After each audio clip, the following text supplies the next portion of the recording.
Hey guys, tonight we're about to stumble into the smoky, ale-soaked world of medieval drinking, where getting absolutely hammered wasn't just a weekend hobby.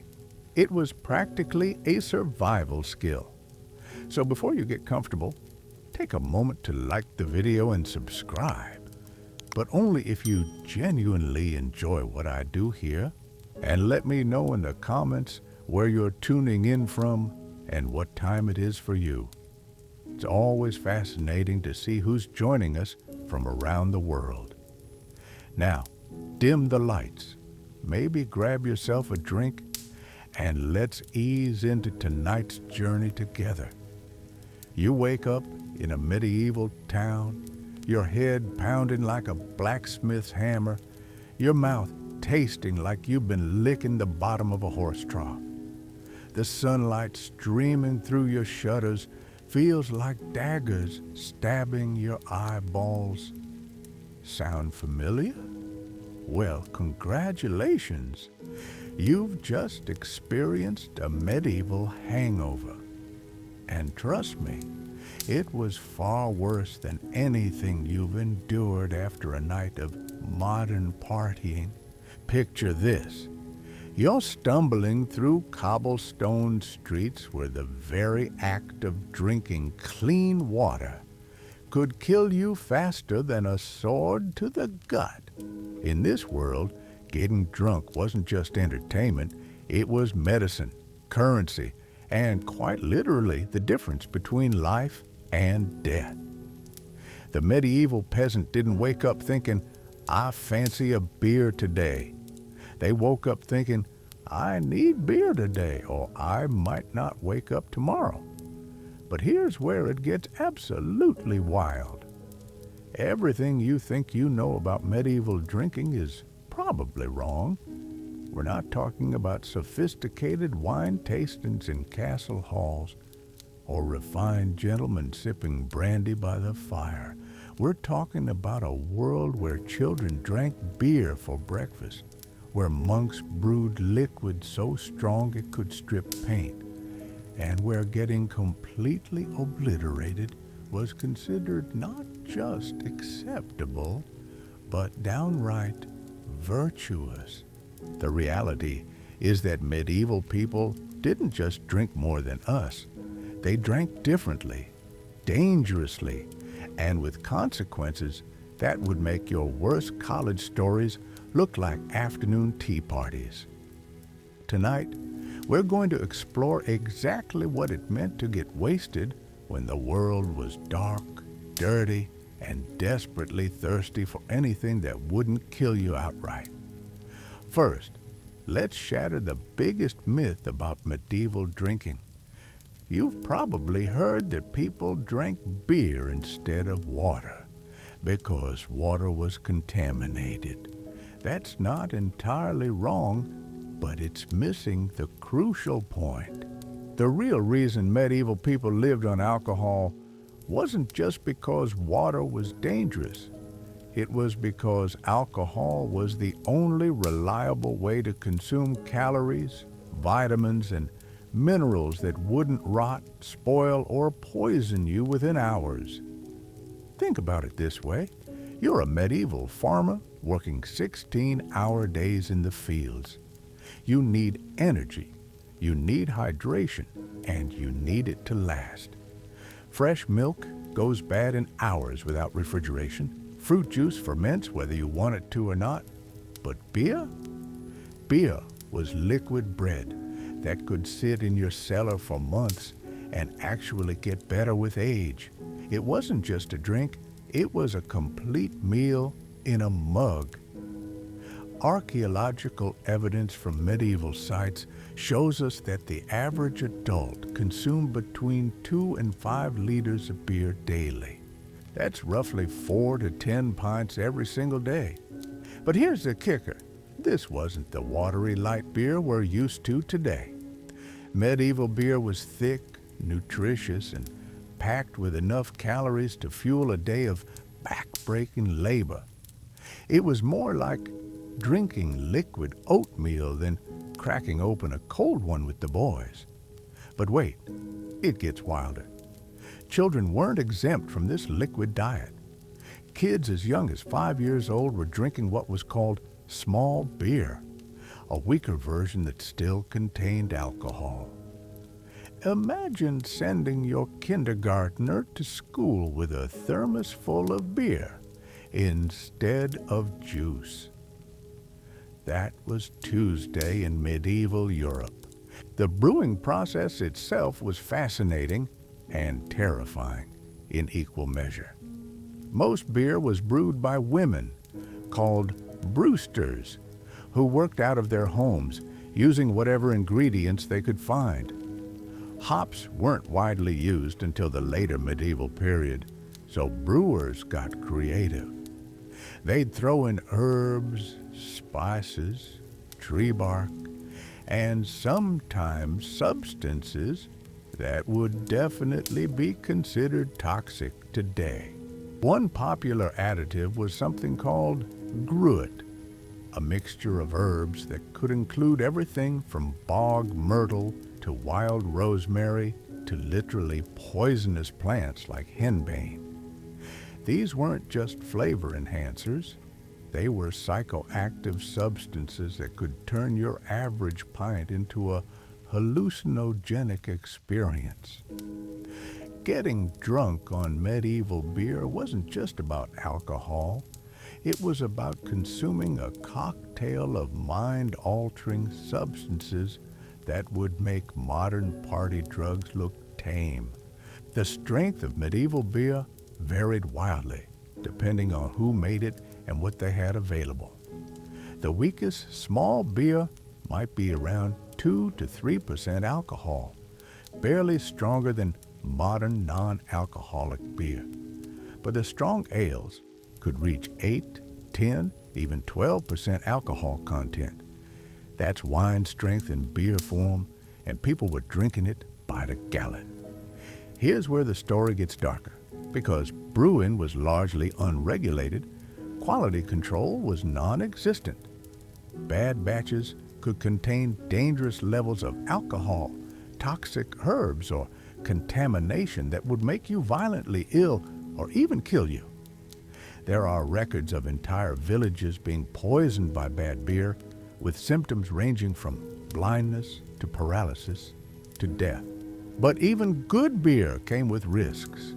The medieval understanding of alcohol's effects on the body was primitive at best. They knew it made you drunk. They knew it could make you sick. But they had no concept of alcohol poisoning, liver damage, or addiction in the modern sense. Getting blackout drunk wasn't seen as a medical emergency. It was just Tuesday night at the tavern. Speaking of taverns, these weren't the cozy neighborhood pubs you might imagine. Medieval drinking establishments were often cramped, dark, smoky dens where strangers pressed together around rough wooden tables, sharing cups and diseases with equal enthusiasm. The atmosphere was thick with the smell of unwashed bodies, spilled ale, vomit, and worse. Tavern fights weren't just common, they were expected entertainment. When you packed dozens of drunk, armed men into a small space with no police force to maintain order, violence was inevitable. Coroners' records from medieval England show that tavern brawls were one of the leading causes of violent death, with weapons ranging from daggers and clubs to broken pottery and bare fists. But here's what's truly shocking about medieval drinking culture. Getting wasted wasn't just tolerated by the church and authorities, it was actively encouraged in certain contexts. Religious festivals often involved mass public drunkenness as a form of celebration. Harvest festivals, saints' days, and even some church ceremonies included communal drinking that would put modern music festivals to shame. The church's relationship with alcohol was complicated and contradictory. On one hand, monks were some of the most skilled brewers in Europe, creating beers and wines that were renowned for their quality and potency. Monasteries had their own breweries, vineyards, and distilleries, and drinking was considered part of daily monastic life. On the other hand, church authorities regularly preached against the dangers of excessive drinking while simultaneously profiting from the sale of alcohol. They'd condemn drunkenness on Sunday morning and then serve wine at communion in the afternoon. This hypocrisy wasn't lost on medieval people, who often used religious justification for their drinking habits. The social dynamics of medieval drinking were fascinating and brutal. Alcohol consumption was heavily tied to social status, with the quality and type of drink serving as a clear indicator of your place in society. Peasants drank weak beer and rough ale. Merchants and craftsmen enjoyed stronger beers and occasional wine. Nobles sipped Importe SD wines and expensive spirits that cost more than a farmer's annual income. But here's where it gets interesting. During festivals and celebrations, these social barriers temporarily dissolved. Rich and poor would drink together, share cups, and engage in behavior that would be unthinkable during normal times. These events served as pressure valves for social tension, allowing the lower classes to temporarily forget their station while getting absolutely hammered alongside their betters. The economics of medieval drinking were staggering. In some regions, up to 30% of a family's income went toward purchasing alcohol. This wasn't recreational spending. This was survival spending. Families would literally go hungry to ensure they had enough beer to last the week, because without alcohol, malnutrition and disease were almost guaranteed. Women played a crucial role in this alcohol-soaked economy. Not only were they responsible for most brewing, but they also ran many taverns and ale houses.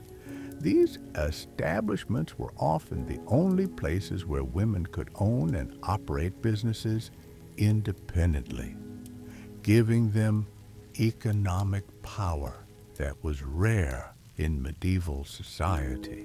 But the freedom to brew and sell alcohol came with serious risks for women. Female brewers were subject to strict regulations, heavy taxes, and constant suspicion from authorities. They could be fined for watering down their beer, imprisoned for selling bad batches, or even accused of witchcraft if their brewing seemed too successful or their ingredients too mysterious. The seasonal nature of medieval life meant that drinking patterns changed dramatically throughout the year. Harvest time brought massive communal drinking sessions as entire communities celebrated successful crops. Winter meant rationing stored alcohol, while brewing continued in earnest. Spring brought fresh ingredients and renewed brewing activity, while summer meant the constant risk of spoilage and the need to consume perishable batches quickly. These seasonal cycles created a rhythm of feast and famine when it came to alcohol consumption. During abundant times, entire communities would drink themselves into stupors that lasted for days. During scarce times, even small beer became precious, and families would carefully ration their supply to make it last until the next brewing cycle. The tools and techniques of medieval brewing were primitive but effective. Clay pots, wooden barrels, and basic fermentation knowledge passed down through generations created a brewing industry that supplied entire continents with their daily liquid calories. But the lack of scientific understanding meant that brewing was as much art as science, with successful brewers guarding their secrets jealously, and failed brewers facing economic ruin or worse. Quality varied wildly, not just between brewers, but between batches from the same brewer. One week's ale might be perfectly balanced and refreshing, while the next week's batch could be sour, weak, or contaminated. Customers had no way to know what they were getting until they'd already paid for and consumed their purchase, leading to a drinking culture based as much on hope as thirst. The morning after a night of medieval drinking was an experience that would challenge even the most experienced modern partygoer. Without aspirin, coffee, or even clean water readily available, medieval hangovers were endured rather than treated.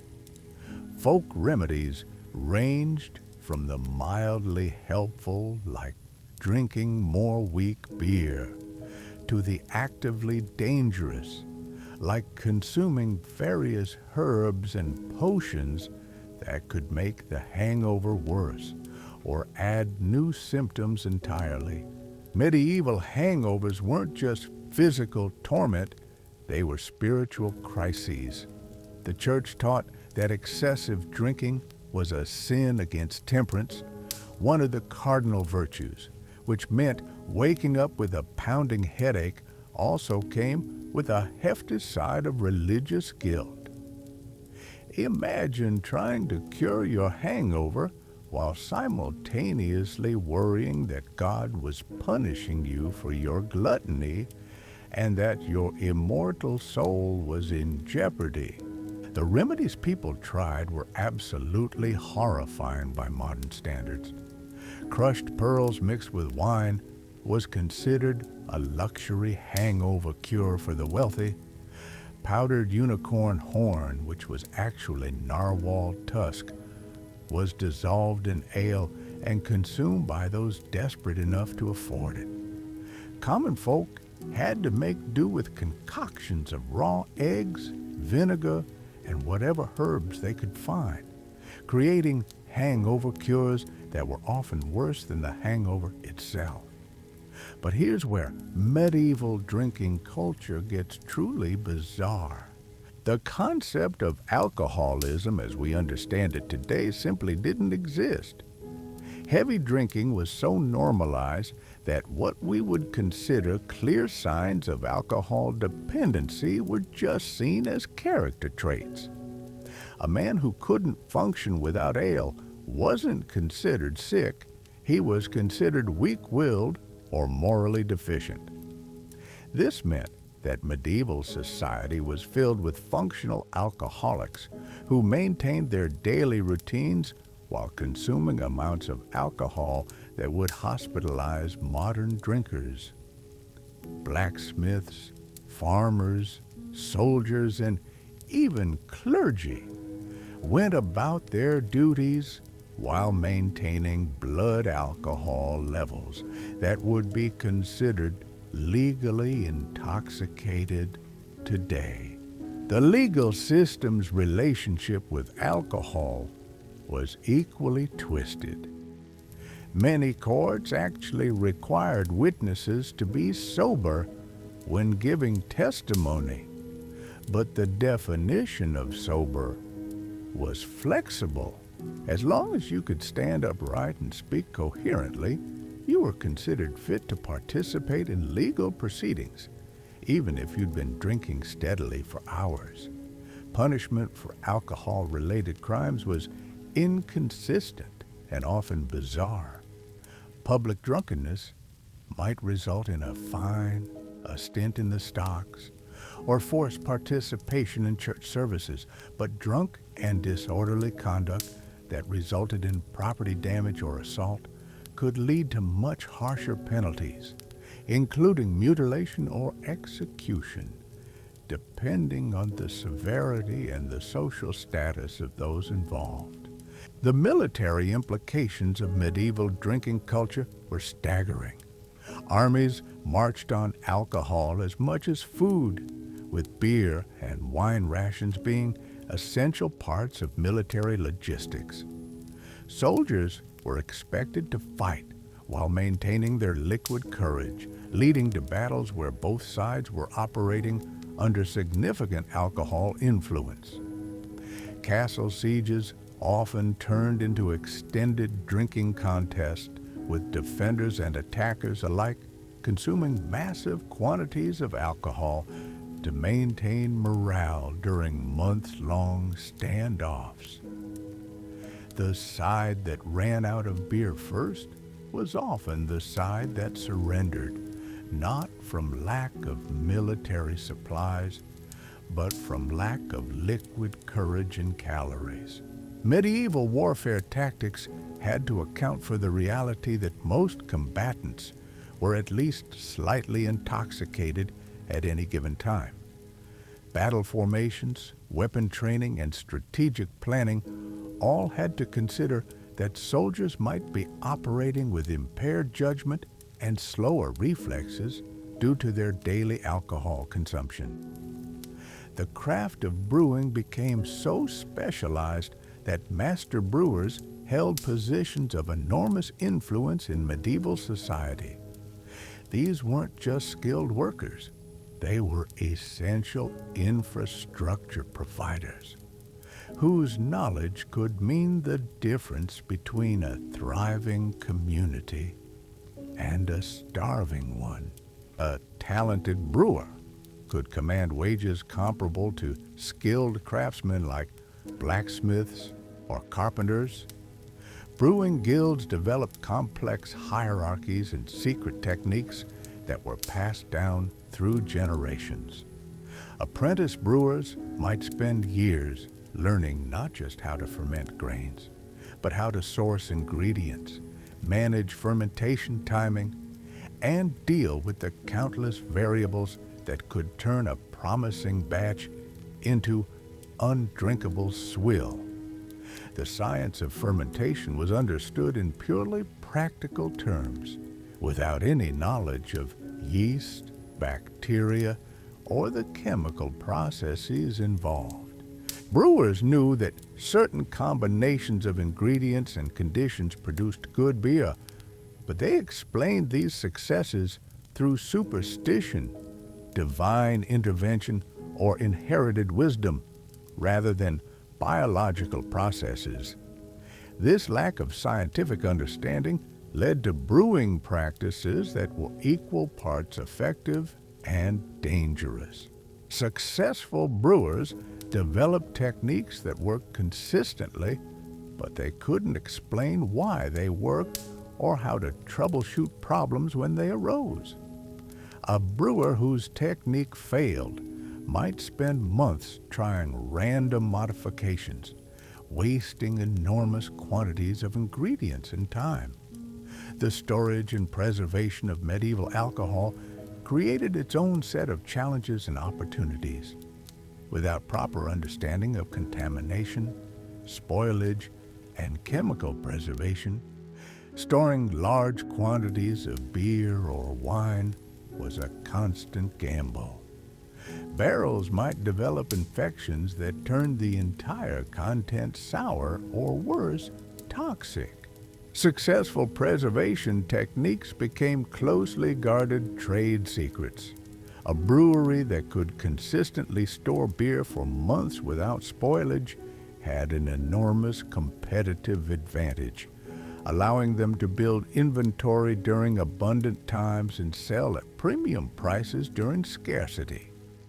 The transportation of alcohol across medieval Europe created a network of trade routes dedicated specifically to moving beer, wine, and spirits from production centers to markets. These weren't just commercial ventures, they were lifelines that connected communities to their liquid survival supplies. River barges loaded with barrels of beer would travel for weeks to reach distant markets, with the cargo becoming more valuable as it traveled further from its source. A barrel of quality ale that cost a few coins at the brewery might sell for 10 times that amount in a distant city where local brewing was poor or non-existent. This alcohol trade created its own criminal ecosystem. Pirates didn't just steal gold and spices, they hijacked shipments of beer and wine that could be worth more than precious metals in the right markets. Highway robbers targeted alcohol merchants as much as any other wealthy travelers, knowing that a wagon full of quality spirits could fund their operations for months. The international politics of medieval alcohol were surprisingly complex. Trade disputes over wine tariffs could lead to diplomatic crises. Regions with superior brewing techniques guarded their knowledge jealously, treating brewing secrets as matters of national security. Wars have been fought over access to quality vineyards and brewing territories. Religious orders played a massive role in developing and preserving advanced brewing techniques. Monasteries had the resources, time, and motivation to perfect their brewing methods, creating some of the finest alcoholic beverages in medieval Europe. These religious breweries weren't just serving their own communities. They were major commercial operations that funded church activities and expansion. The irony wasn't lost on medieval people that some of the holiest men in society were also some of the most skilled at creating the means for getting spectacularly drunk. Monks justified their brewing expertise by claiming they were providing essential nutrition and safe drinking alternatives, conveniently ignoring the recreational and intoxicating effects of their products. Different regions developed their own drinking cultures and traditions that reflected local ingredients, climate, and social structures. Northern European communities that couldn't grow grapes developed sophisticated beer brewing traditions, while Mediterranean regions focused on wine production and consumption patterns. These regional differences created distinct drinking personalities. Germanic tribes were known for their massive beer consumption and competitive drinking contests. Celtic communities developed mead-making traditions that incorporated honey and various herbs. Romance language regions created wine cultures with elaborate social rituals around consumption and appreciation. The seasonal availability of ingredients meant that medieval drinking calendars were closely tied to agricultural cycles. Spring brought fresh herbs and early grains for brewing. Summer provided fruits for wine and fermentation. Fall harvest time created abundance that led to massive communal drinking celebrations. Winter meant consuming stored alcohol while planning for the next year's production. These cycles created anticipation and excitement around new batches of alcohol that modern consumers can barely imagine. The arrival of a new vintage or the first taste of a seasonal brew was a community event that brought people together in celebration and shared intoxication. The social rituals around medieval drinking were elaborate and meaningful. Sharing a cup wasn't just hospitality. It was a sacred bond that created obligations and relationships. Refusing to drink with someone was considered a serious insult that could lead to lasting enmity or even violence. These drinking rituals served important social functions beyond just getting drunk together. They established trust, created alliances, sealed business deals, and maintained community bonds. A successful feast with abundant alcohol consumption was proof of a host's wealth, generosity, and social standing. The gender dynamics of medieval drinking were complex and contradictory. While women were often the primary brewers and tavern keepers, they were also subject to moral judgments about their drinking behavior that didn't apply to men. A drunk woman was considered more scandalous than a drunk man, even though both might be consuming similar quantities of alcohol as part of their daily routine. These double standards created fascinating social tensions where women could profit from alcohol production and sales while simultaneously being judged more harshly for consuming their own products. Female brewers walked a careful line between commercial success and social respectability, often facing accusations of impropriety if they were seen enjoying their craft too enthusiastically. Marriage negotiations in medieval times often included detailed discussions about alcohol access and consumption rights. A bride's family might negotiate for guaranteed beer rations or brewing privileges as part of her dowry. Husbands who couldn't provide adequate alcohol for their households faced social shame and potentially rebellious wives who might seek their liquid calories elsewhere. The medical understanding of alcohol in medieval times was absolutely wild by modern standards. Physicians prescribed specific types of beer and wine as treatments for everything from melancholy to plague. They believed that different alcoholic beverages affected the four bodily humors in distinct ways, making alcohol prescription a complex art, the right drink to the patient that required matching temperament and illness. Doctors would seriously prescribe red wine for blood disorders, white wine for liver problems, and strong ale for digestive issues. These weren't just folk remedies, they were official medical treatments documented in scholarly texts and taught in the few medical schools that existed. Imagine visiting your doctor today and receiving a prescription for a specific brewery's ale to cure your stomach problems. The pharmaceutical use of alcohol extended beyond simple consumption.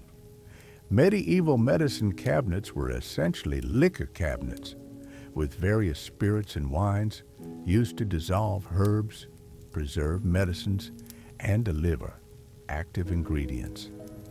Alcohol was the primary solvent for creating tinctures, extracts, and medicinal preparations that formed the backbone of medieval healthcare. This medical alcohol was often much stronger than recreational drinks. Distillation techniques, while primitive, could produce spirits with alcohol content approaching 40% or higher. These medicinal spirits were consumed in smaller quantities, but packed a much more powerful punch than the daily beer rations most people consumed. The distillation process itself was shrouded in mystery and often associated with alchemy and magic. The equipment required for distillation was expensive and complex, making strong spirits luxury items available only to the wealthy or those with access to monastic or academic resources. Early distillers often worked in secret, partly because their techniques were valuable trade secrets and partly because the line between legitimate medicine and dangerous sorcery was thin. A successful distiller might be celebrated as a healer or condemned as a witch, depending on political circumstances and the success of their products. The names given to distilled spirits reflected their perceived power and mystery. Terms like aqua vitae, meaning water of life, and aqua ardens, meaning burning water, showed the reverence and fear these concentrated alcohols inspired. People believed they were consuming the very essence of life itself, concentrated into liquid form. The economic impact of this medical alcohol market was enormous. Wealthy patients would pay premium prices for specific types of medicinal spirits, creating a luxury market that funded further experimentation and refinement of distillation techniques. Poor patients made do with whatever alcoholic folk remedies they could afford or brew themselves. Medieval dental care, such as it was, relied heavily on alcohol for both pain management and antiseptic purposes. Before any dental procedure, patients were encouraged to drink themselves into near unconsciousness to manage the inevitable agony. Alcohol was literally the only anesthetic available for most medical procedures. Surgeons and barbers who performed medical procedures kept stocks of high-proof alcohol specifically for numbing patients and sterilizing instruments. The success of a medical procedure often depended as much on having adequate alcohol supplies as having skilled hands and sharp tools. The battlefield medicine of medieval warfare was essentially emergency alcoholism. Wounded soldiers were given massive quantities of whatever alcohol was available to manage pain, prevent infection, and maintain morale. Field hospitals were as much drinking establishments as medical facilities, with recovery measured partly by a patient's ability to consume their prescribed alcohol rations. Military commanders understood that alcohol was essential medical equipment.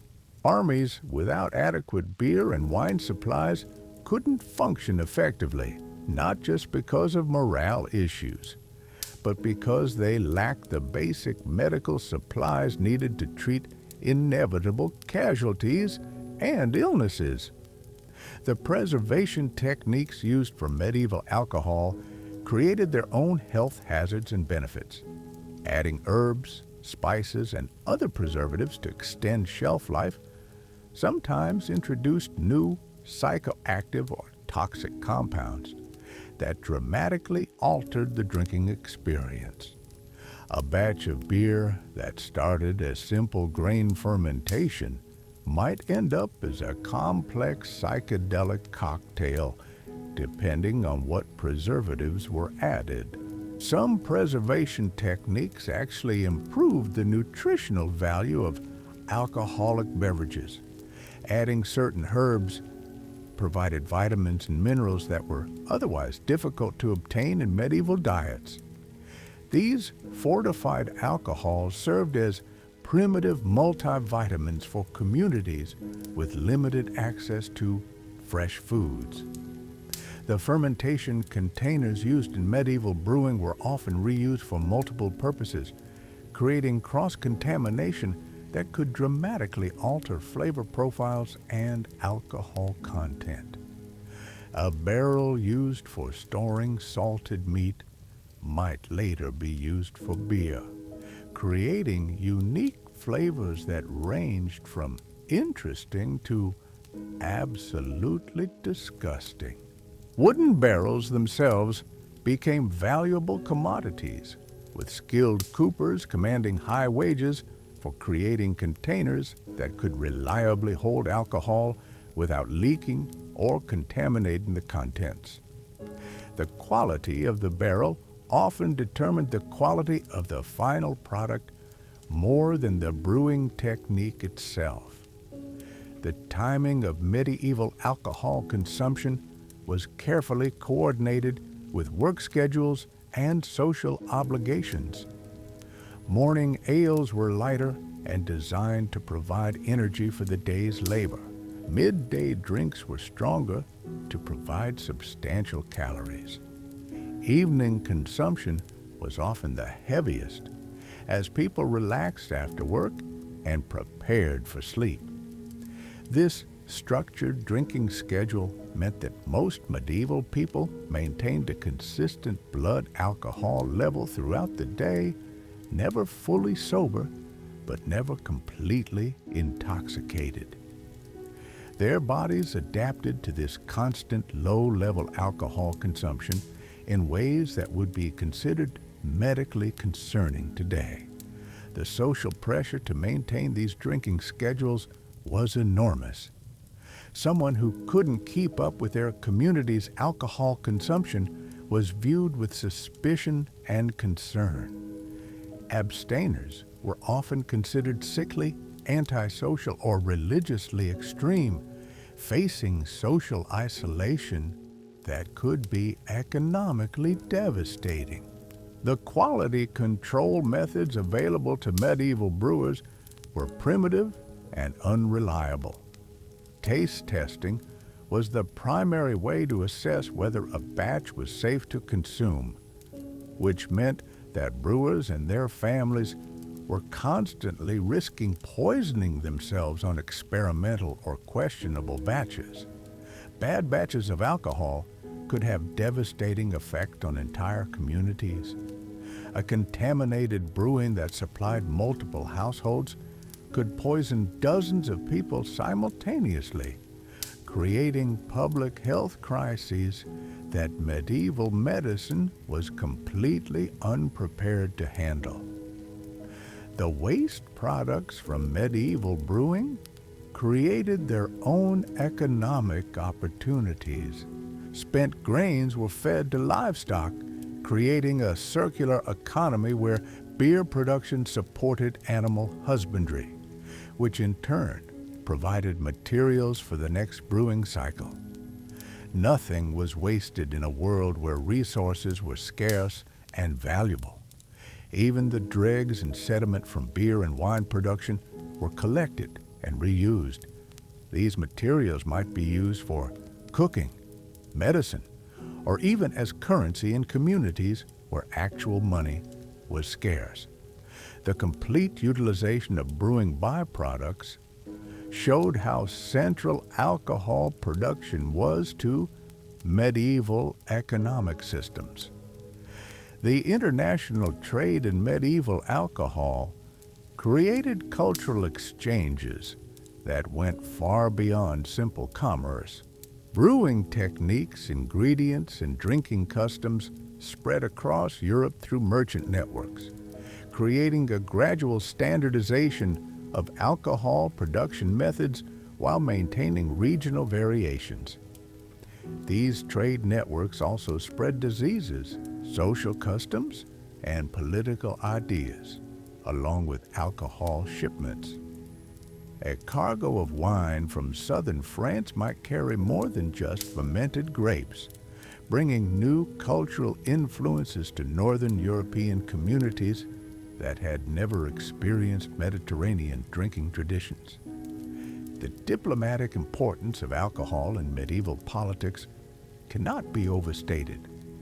Treaties were sealed with ceremonial drinking, alliances were celebrated with shared feasts, and insults were often delivered through refusal to drink with rivals. The quality and quantity of alcohol served at diplomatic events sent clear messages about the host's intentions and the guest's importance. Royal courts maintained extensive wine cellars and brewing facilities not just for daily consumption, but as tools of statecraft. The ability to serve impressive alcoholic beverages to visiting dignitaries was a form of soft power that could influence negotiations and international relationships. The criminal justice system's relationship with alcohol created bizarre situations where the same substance that was essential for survival could also be the cause of serious legal problems. Drunk and disorderly conduct was simultaneously inevitable and punishable, creating a legal system that had to balance public order with practical reality. Judges and magistrates who were themselves consuming substantial daily alcohol rations had to make decisions about alcohol-related crimes while potentially intoxicated themselves. This created a justice system where the line between acceptable and criminal drinking behavior was constantly shifting based on circumstances and social status. The religious calendar's impact on medieval drinking created periods of enforced sobriety that were often followed by explosive binge drinking. Lent and other fasting periods didn't necessarily prohibit alcohol, but they restricted certain types of consumption, creating pent-up demand that exploded during festival periods. These religious drinking cycles created their own health problems as communities alternated between relative moderation and absolute excess. Bodies that were adapted to steady alcohol consumption struggled with both forced sobriety and sudden binges, creating medical crises that coincided with religious observances. The technological limitations of medieval brewing meant that alcohol strength and quality were constantly variable. A brewer might produce excellent beer for months, then suddenly create batches that were weak, sour, or dangerous without understanding what had changed in their process. This unpredictability kept medieval drinkers in a constant state of uncertainty about what they were consuming. What each drink was potentially a gamble with their health, their sobriety, and their survival. Yet they had no choice but to continue drinking because the alternatives were even more dangerous. The mythology surrounding medieval alcohol tolerance has been wildly exaggerated by centuries of romantic storytelling. Modern people imagine burly knights downing entire tankards without blinking, but the reality was far more complex and disturbing. Medieval bodies were simultaneously more adapted to alcohol and more vulnerable to its effects than we realize today. The constant low-level alcohol consumption created a tolerance that allowed medieval people to function while maintaining blood alcohol levels that would incapacitate modern drinkers. But this tolerance came with a terrible price. Their livers were under constant assault, their nutrition was compromised, and their cognitive abilities were permanently impaired in ways they couldn't even recognize. Archaeological evidence from medieval graveyards tells a sobering story. Skeletal remains show signs of liver disease, malnutrition, and other alcohol-related health problems in people who died in their 20s and 30s. What medieval society considered normal drinking behavior was actually slowly poisoning entire populations, shortening lifespans and reducing quality of life in ways that were invisible to the drinkers themselves. The social drinking games and contests that were popular in medieval taverns would be considered dangerous hazing by modern standards. Communities would gather for competitive drinking events where the goal was to consume increasingly large quantities of alcohol until only one person remained conscious. These weren't casual entertainments. They were brutal endurance tests that regularly resulted in alcohol poisoning, injuries, and deaths. Winners of drinking contests achieved legendary status in their communities, becoming local heroes whose drinking prowess was celebrated in songs and stories. But the losers often faced serious consequences beyond just embarrassment. Vomiting in public, losing control of bodily functions, or collapsing during a drinking contest could result in social ostracism, economic hardship, and lasting damage to family reputation. The betting that accompanied these drinking contests created underground gambling economies where people wagered their tools, livestock, or even family members' labor on the outcome of alcohol consumption competitions. Entire households could be ruined by a patriarch's overconfidence in his drinking abilities, leading to debt, servitude, or exile when drinking debts couldn't be repaid. Medieval wedding celebrations were particularly notorious for their excessive drinking requirements. Marriage feasts weren't considered successful unless multiple guests passed out, fights broke out, and the celebration continued for days.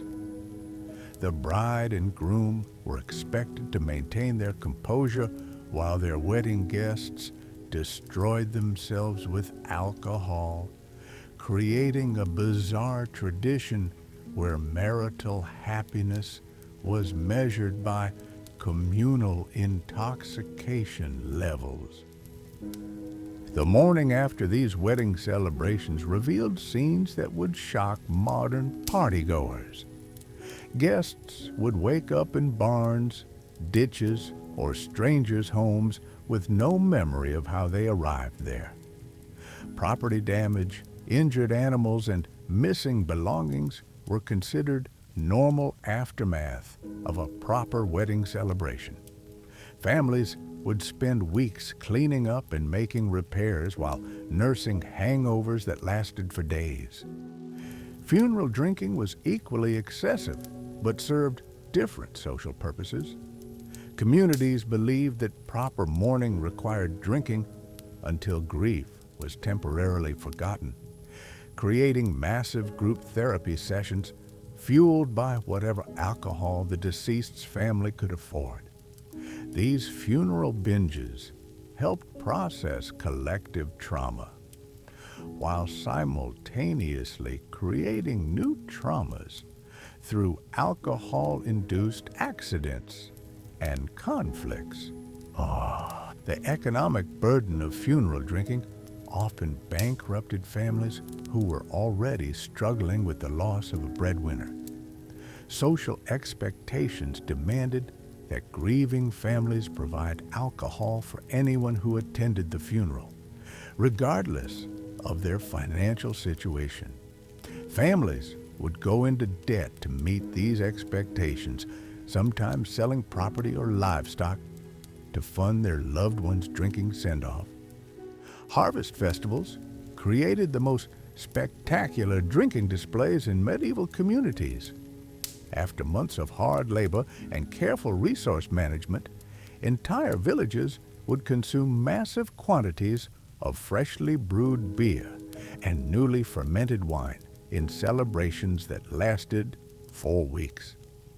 These festivals served as pressure release valves for communities that lived under constant stress and deprivation. The aftermath of harvest festivals created annual cycles of community recovery that affected everything from crop planting to local crime rates. Villages would spend weeks dealing with the consequences of their celebration, treating injuries, settling disputes, and repairing damage caused by weeks of continuous intoxication. The collective hangover that followed major festivals could paralyze entire regions for days. Guild celebrations among medieval craftsmen created their own drinking traditions that were tied to professional identity and trade secrets. master craftsmen would initiate apprentices through elaborate drinking ceremonies that tested their ability to handle alcohol while maintaining their professional skills. A young blacksmith who couldn't forge iron while drunk wasn't considered ready for independent practice. These professional drinking requirements created skilled workers who could perform complex tasks while significantly intoxicated. Medieval craftsmen developed techniques for managing their alcohol consumption during work hours, creating a workforce that was simultaneously highly skilled and chronically impaired.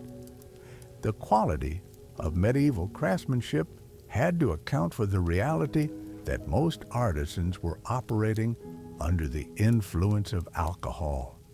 The military drinking culture created armies that were dependent on alcohol for both nutrition and morale.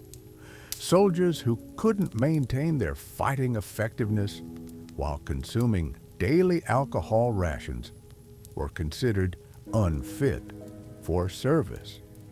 Military training included instruction on managing alcohol consumption during combat, creating warriors who could fight effectively while intoxicated. Battle formations and tactical planning had to account for the unpredictable effects of alcohol on soldier behavior. Commanders learned to time attacks and defensive maneuvers around their troops' drinking schedules, recognizing that soldiers fought differently depending on their alcohol consumption levels.